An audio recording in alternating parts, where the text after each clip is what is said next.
Okay, sorry for the glare, but I had to give you this brief update. We've had some tremendous die-off when it comes to the Platy tank. The last video I did on this, the Platys were booming, and they still were. We dealt with an illness in the tank. For the most part, we got past that. As you see, the tank looks different now. New substrate, new plants. I kept the wood. As we had the fish in buckets, I did not put an air stone in it, so that was on me. But I didn't think they would be in the buckets as much. I had multiple buckets. I could have split the fish up. I think it was a little bit of aggression in said bucket. But we had some die off with the Platys and with the red-eye tetras. At least 5 red-eye tetras died, and a couple of Platys as well. But we still have enough. Just like guppies, all you need is a trio of Platys and they'll get back to what they used to be. But since I've done a video on this tank, it's been changed around twice. I didn't get a chance to do a video on the previous change, but on this one I was like, you know what, before bed, I'll do a quick little video, quick update on it, try to make it quick as possible. On the last video, you didn't see these red-eye tetras. Those are a new addition to the tank. And the angelfish are a new addition, but everything else has already been in the tank. You know, the yo-yo loaches, I guess you could say the bristlenose is a more newer add, but I think it was in there last time I did a video on it. I'm not too sure. You just hardly ever see any of the ground dwelling fish, and that was one reason I wanted to do the change. Maybe change it in a way where they're more active and more willing to come out. I just fed the tank, so, you know, you see, obviously, flakes falling. Just to get everybody active, I got a Phoenix 24/7 light up top. I forgot and left it on max for like 16 hours. A little bit of algae here and there, but we got some snails in here that the yo-yo loaches haven't finished off yet. We got, so far in this tank, there's monk tetras, 2 angelfish, 2 yo-yo loaches, some coolries, 1 coolie loach, a bristlenose pleco, and Platys. Of course, snails. And it's been working. I had water wisteria as a plant in here previously, and it was doing wonderful. But as I said in the previous video, I kind of snipped it back just a bit too hard, and it never recovered from it. Usually when I do some service on the tank, if the plants are so overgrown, I'd pull some back and you know, trash it or put it in another tank. But and the plant will come back just as big as it once was. But I snipped too much.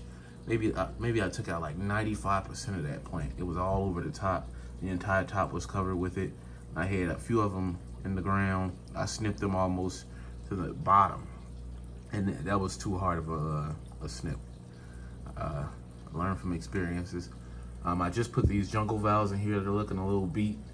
Some were in sand, and some people say they can grow plants in sand, but unless it's a stem plant, I haven't had any luck growing plants in sand. See, and that's why I went to the kind of round little pebbles. I forgot what it was called. I think it was like a gold pearl gravel. It doesn't really matter, but if you're looking for it and like it, I think it was something like gold pearl, and the brand was, I think, Aqua Natural. I think it was Aqua Natural brand. But just a quick brief update. I'm sorry about the glare. While we were doing maintenance on the tank and switching things around, I broke my glass lid. I got a replacement coming this week. So the glare is kind of unbearable. The glass lid did help with that a little bit when I would film it. Besides that, hopefully in the next few months, the next few updates on this tank, the Platy colony will be back to what it used to be,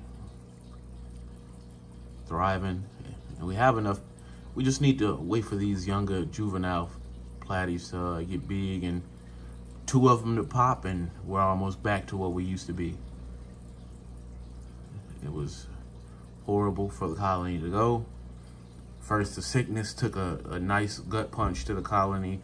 Had a immense die-off. You know, I work overnights, and usually I keep the tank pretty good, so I didn't bat an eye at first. You know, I'm thinking old age this, old age that. But when some younger platy started to die, that's when I started to pay attention and realize, okay, we have a sickness. And through treating it, we lost a few. I guess they were too far gone with it, but we still had somewhat of a healthy colony. And then when we were changing this tank around, we lost quite a few red-eye tetras and some platies. The only thing I've done, the previous, I guess, update, I think the previous update, you seen the wood was positioned in a way where it still does it now, but it was more of a cave I did with all the wood.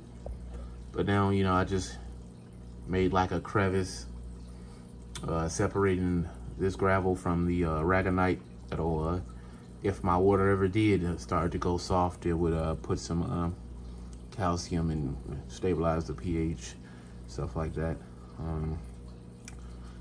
I was questioning about these angelfish, but the tank that I got them from, they also had very hard water, and they were using crushed coral. You know, not crushed coral. Yeah, I think they were using crushed coral. I don't think they were using aragonite. So there was no drop off there, but this is all that remains of the platy colony. I'd say we have about maybe, but we have about 20 platies in here still, compared to maybe 90, maybe 120, anywhere in between there, 90 and 120, that the colony was at one point in time, before the sickness, before the medication, and before the changeover of the tank. I may, after doing, I might try give it 2 weeks of you know, small frequent water changes, feeding them. The ones that are looking a little battered from being in a bucket. If that doesn't seem to help any, I may put a little bit of salt in here, sacrifice these plants maybe, or I might just risk it and go with medication, given what I see from them and what I think they may need. But this is what's left of the massive platy colony. It's more in there. They're in the wood and in this log and all over the place. But I am liking the update. I'm not liking what I'm saying in the update for the most part, but you know, the change, I'm loving it.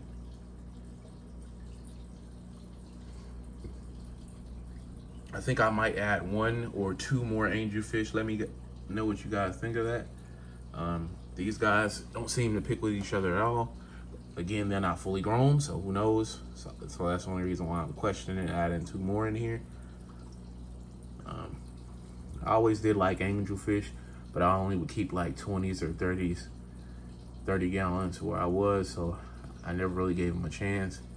And when I did have big tanks, I would usually just put a live bearer in there.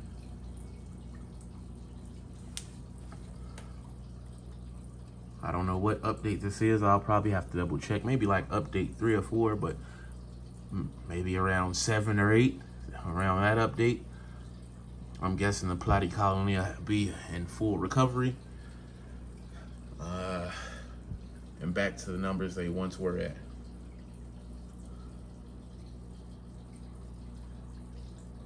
I know everybody loves those neon tetras and you know, celestial pearl Daniels, but I just love red-eye tetras today. They don't give much with color, but man, they've really grown on me. I love when I see them. Since I've set up the new tank, they'll interact with the jungle valve, and whatnot. Maybe I'll catch it on a future update when the jungle valve really starts to take off.